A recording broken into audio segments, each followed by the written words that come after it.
साल 1857। ये सिर्फ एक तारीख नहीं है, बल्कि एक ऐसे तूफान का नाम है जिसने ब्रिटिश साम्राज्य की जड़ों को हिलाकर रख दिया था। पर सवाल ये है कि आखिर ये था क्या? क्या ये सिर्फ कुछ नाराज सिपाहियों का गुस्सा था, या फिर पूरे देश की आज़ादी की पहली बड़ी लड़ाई? चलिए, आज इसी ऐतिहासिक क्रांति की कहानी को परत दर परत समझते हैं। तो आज हम क्या क्या देखने वाले हैं? सबसे पहले जानेंगे कि इस बगावत के बीज कैसे और क्यों बोए गए। फिर बात करेंगे उस एक चिंगारी की जिसने पूरे देश में आग लगा दी। हम मिलेंगे इस विद्रोह के बड़े चेहरों से और फिर देखेंगे कि इस विद्रोह के बाद अंग्रेजी साम्राज्य ने क्या बड़े बदलाव किए। और आखिर में उस सबसे बड़े सवाल पर आएंगे कि इसे सिपाही विद्रोह कहें या स्वतंत्रता संग्राम। ये सिर्फ कहने की बात नहीं है, ये उस उथल-पुथल की सच्चाई है जिसने भारत के इतिहास का रुख ही मोड़ दिया। पर एक बात साफ है, ये कोई एक दिन में हुई घटना नहीं थी। इसके पीछे सालों का, दशकों का दबा हुआ गुस्सा, दर्द और टूटता हुआ भरोसा था। तो चलिए शुरू करते हैं पहले हिस्से से और समझते हैं कि वो कौन से कारण थे जिन्होंने इस ज्वालामुखी को भड़काया। क्योंकि ये आग अचानक नहीं लगी थी, बल्कि सालों से जमीन के नीचे असंतोष का लावा खौल रहा था। इसकी जड़ें जाती हैं लॉर्ड वेलेस्ली की सहायक संधि तक। ये एक बहुत ही शातिर चाल थी। भारतीय राजाओं से कहा गया कि आप अपनी सेना हटा दीजिए, हम आपको सुरक्षा देंगे। बस हमारी ब्रिटिश सेना को अपने राज्य में रखिए, और हाँ, उसका सारा खर्चा भी आप ही उठाइए। मतलब सुरक्षा के नाम पर उनकी आज़ादी छीनने का ये पहला बड़ा कदम था। और फिर मामला और बिगड़ गया जब लॉर्ड डलहौजी लेकर आए अपनी हड़प नीति। इसके तहत एक सीधा सा नियम था, अगर किसी राजा का अपना बेटा यानी पुरुष वारिस नहीं है तो उसका राज्य सीधे सीधे ब्रिटिश साम्राज्य का हिस्सा बन जाएगा। ये तो खुले तौर पर राज्यों को हड़पने की एक तरकीब थी। और इसका असर, अरे वो तो सबके सामने था। सतारा, संबलपुर, झांसी, नागपुर, एक के बाद एक कई बड़ी रियासतें इस नीति का शिकार बन गईं। अवध को तो कुशासन का बहाना बनाकर हड़प लिया गया। इससे बाकी भारतीय शासकों में खौफ बैठ गया कि भाई, आज इनकी बारी है, कल हमारी होगी। बात सिर्फ राजा महाराजाओं की नहीं थी, असल मार तो पड़ रही थी आम किसान पर।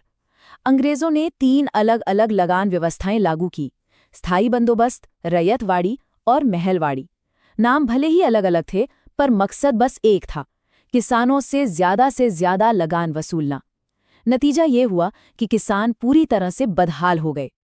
अब देखिए, राजनीतिक और आर्थिक कारणों के साथ साथ अंग्रेजों ने लोगों के सामाजिक और धार्मिक मामलों में भी दखल देना शुरू कर दिया। सती प्रथा पर रोक जैसे कुछ काम अच्छे थे, पर आम लोगों को लगा कि ये हमारी संस्कृति और धर्म पर सीधा हमला है। ऊपर से ईसाई मिशनरियों का प्रचार और रेलवे जैसी नई चीजों से ये डर और बढ़ गया कि अंग्रेज उनका धर्म भ्रष्ट करना चाहते हैं। और अब आते हैं उन पर जिनकी वजह से इस विद्रोह को सिपाही विद्रोह भी कहा जाता है, यानी कि सेना। जो सिपाही कंपनी की ताकत की रीढ़ थे, उन्हीं के साथ भेदभाव हो रहा था। वेतन कम, कोई प्रमोशन नहीं, और बड़े पद तो सिर्फ अंग्रेजों के लिए थे। हद तो तब हो गई जब 1856 में कानून आया कि सिपाहियों को समंदर पार जाकर भी लड़ना पड़ेगा, जो उस समय कई लोगों के लिए धर्म के खिलाफ था। तो अब तक माहौल तो पूरा बन चुका था। गुस्सा हर तरफ था, राजाओं में, किसानों में, सिपाहियों में। मतलब बारूद तैयार था, बस एक चिंगारी की देर थी जो इस ढेर में आग लगा दे। चलिए अब देखते हैं कि वो चिंगारी क्या थी। तो सवाल ये उठता है कि वो आखिरी चीज क्या हुई, वो कौन सी बात थी जिसने सालों से दबे इस गुस्से को एक भयानक विद्रोह में बदल दिया। और जवाब था चर्बी वाले कारतूस। सेना में एक नई राइफल आई, एनफील्ड राइफल, और उसके कारतूसों के बारे में एक अफवाह आग की तरह फैल गई। अफवाह ये थी कि इन कारतूसों पर गाय और सूअर की चर्बी लगी है और इन्हें इस्तेमाल करने के लिए मुंह से काटना पड़ता है। बस इस एक खबर ने हिंदू और मुसलमान दोनों सिपाहियों की धार्मिक भावनाओं को भड़का दिया।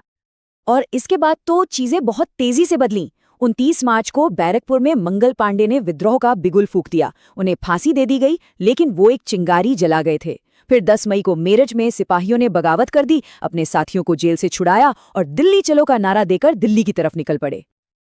अब ये विद्रोह सिर्फ सिपाहियों का नहीं रहा था, ये फैल रहा था, एक जन आंदोलन का रूप ले रहा था। और इस आंदोलन को दिशा देने के लिए, इसे लीड करने के लिए देश के अलग अलग कोनों से कई बड़े चेहरे सामने आए। दिल्ली पहुंचकर सिपाहियों ने सबसे पहले क्या किया? उन्होंने उस वक्त के बूढ़े मुगल बादशाह बहादुर शाह जफर को हिंदुस्तान का शहंशाह घोषित कर दिया। भले ही उनके पास असली ताकत नहीं थी, लेकिन उनके नाम ने इस पूरे विद्रोह को एक पहचान दे दी, एक चेहरा दे दिया। आग सिर्फ दिल्ली तक नहीं रुकी, ये लखनऊ और कानपुर तक फैल गई। लखनऊ में बेगम हजरत महल ने मोर्चा संभाला, तो वहीं कानपुर में पेशवा बाजीराव द्वितीय के गोद लिए हुए बेटे नाना साहब ने बगावत का झंडा बुलंद किया और उनका साथ दिया उनके जांबाज सेनापति तात्या टोपे ने। और झांसी से एक ऐसी आवाज उठी जो आज भी हमारे कानों में गूंजती है, जिसने अंग्रेजी हुकूमत को सीधी चुनौती दी थी। सोचिए, सिर्फ 22 साल की रानी लक्ष्मीबाई अपनी झांसी को बचाने के लिए वीरता की मिसाल बन गई, और दूसरी तरफ बिहार के जगदीशपुर में 80 साल के कुंवर सिंह ने इस उम्र में भी ऐसी बहादुरी दिखाई कि अंग्रेजों के पसीने छूट गए। इस व्यापक विद्रोह से ब्रिटिश हुकूमत की तो नींव हिल गई थी, और उन्होंने फैसला किया कि इस बगावत को किसी भी कीमत पर पूरी ताकत से कुचला जाएगा। तो अब देखते हैं कि ये दमन कैसे हुआ और इसके बाद भारत में क्या बदला। अंग्रेजों ने अपने सबसे काबिल और बेरहम अफसरों को मैदान में उतारा। जॉन निकलसन ने दिल्ली पर दोबारा कब्जा किया, कॉलिन कैम्बल ने लखनऊ को काबू में किया और ह्यू रोज ने झांसी को घेर लिया। इस विद्रोह को हर जगह बहुत ही क्रूरता और बेरहमी से दबाया गया। विद्रोह तो दब गया, लेकिन इसके बाद भारत में सब कुछ बदल गया। 1858 में एक बड़ा फैसला लिया गया। ईस्ट इंडिया कंपनी का राज खत्म कर दिया गया और भारत पर अब सीधा कंट्रोल ब्रिटेन की महारानी का हो गया। गवर्नर जनरल का पद बदलकर वायसरॉय कर दिया गया और महारानी विक्टोरिया ने घोषणा की, जिसमें भारतीय लोगों के रीति रिवाजों का सम्मान करने का वादा किया गया। और अब हम आते हैं अपने आखिरी और सबसे बड़े सवाल पर। आखिर 1857 की इस महान घटना को हम क्या कहें? क्या ये सिर्फ एक सिपाही विद्रोह था, या इसे भारत का पहला स्वतंत्रता संग्राम कहना सही है? देखिए, इस पर आज भी इतिहासकारों में बहस होती है। एक तरफ हैं जॉन लॉरेंस जैसे ब्रिटिश इतिहासकार और सर सैयद अहमद खान जैसे कुछ भारतीय, जो मानते हैं कि ये मुख्य रूप से बस कुछ सिपाहियों का गुस्सा था जिसे ज्यादा जन समर्थन नहीं मिला। लेकिन दूसरी तरफ वीडी सावरकर जैसे विचारक हैं, जिन्होंने इसे भारत का पहला स्वतंत्रता संग्राम कहा। यहाँ तक कि ब्रिटिश संसद में बेंजामिन डिज़रायली ने भी इसे एक राष्ट्रीय विद्रोह माना था। हाँ, ये सच है कि ये विद्रोह सैन्य रूप से कामयाब नहीं हुआ, अंग्रेजों को देश से बाहर नहीं निकाला जा सका। तो क्या हम इसे एक नाकामी माने? शायद नहीं, क्योंकि भले ही ये लड़ाई हारी गई हो, पर इसने पूरे भारत के लोगों के मन में राष्ट्रवाद की, अपने देश की आज़ादी की वो चिंगारी जरूर जला दी, जो आगे चलकर स्वतंत्रता आंदोलन की एक बड़ी मशाल बनी।